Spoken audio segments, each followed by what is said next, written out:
আসসালামু আলাইকুম। সবাই কেমন আছেন? আলহামদুলিল্লাহ, আমরা দুই ভাই ভালো আছি। এই তো একটু আগে অফিস থেকে আসছি, এখন রাতে খাবার রেডি করব। অফিস থেকে এসে আগে আমি ফ্রেশ হয়ে নাস্তা করলাম। রাতে টমেটো দিয়ে মাছ ভুনা করব। আর সেজন্য আমি মাছগুলো সকল মশলা আর একটু সয়াবিন তেল দিয়ে কিছুক্ষণ মেখে রাখছি।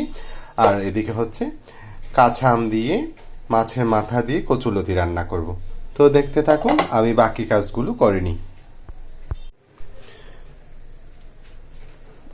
টমেটো দিয়ে মাছ ভুনা করার জন্য আমি পেঁয়াজ রসুন কাঁচামরিচ কেটে নিলাম। আর কাঁচা আমও মাছের মাথা দিয়ে কচুলতি রান্না করার জন্য কাঁচা আম, পেঁয়াজ রসুন কাঁচামরিচ কেটে নিলাম। আর টমেটো কেটে নিলাম।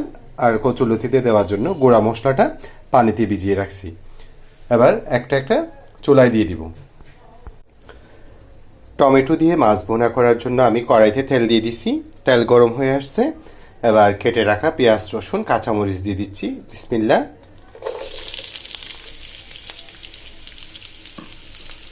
আগে এগুলো ভালোভাবে ভাজা হয়ে যাক, তারপর আমি মাছগুলো দিয়ে দিব।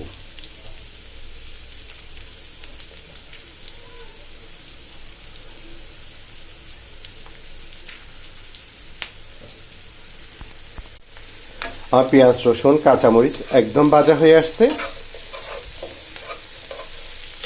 এবার আমি মশলা মেখে রাখা মাছগুলো দিয়ে দিচ্ছি। বিসমিল্লাহ।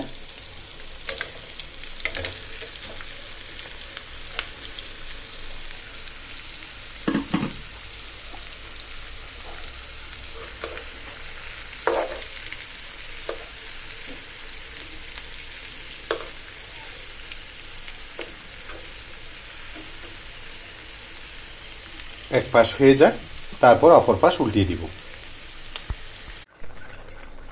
মাশাআল্লাহ, টমেটো দিয়ে আমার মাছের ঝোল একদম হয়ে আসতেছে। আর একটু পর নামিয়ে নিব। ধনিয়া পাতাও দিয়ে দিলাম মাঝখানে আমি।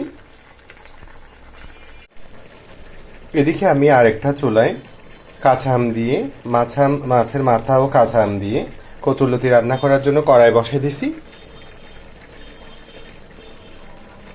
তেল গরম হয়ে আসছে। এবার কেটে রাখা কাঁচা আম, পেঁয়াজ রসুন কাঁচামরিচ দিয়ে দিচ্ছি। বিসমিল্লাহ।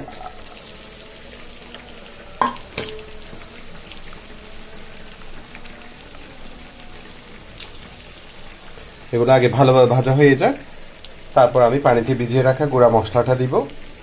আর এদিকে আমার মাছের কালারটা দেখুন, মাশাআল্লাহ। আমার পেঁয়াজ রসুন কাঁচা আম একদম ভাজা শেষ। এবার আমি পানিতে ভিজিয়ে রাখা গুঁড়া মশলাটা দিয়ে দিচ্ছি। বিসমিল্লাহ। এটা ভালোভাবে কষে যাক। মাছের মাথাটা দিয়ে দিব এখন। এরপর কচুলতিগুলো দিব।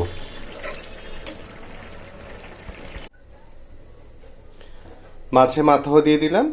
এগুলো ভালোভাবে কষে যাক, তারপর আমি কোষা ছাড়িয়ে কেটে ধুয়ে রাখা কচুলতিগুলো দিয়ে দিব।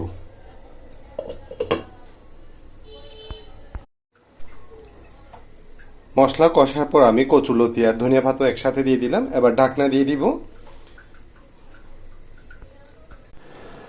মাশাআল্লাহ, আমার আজকে রান্না একদম রেডি।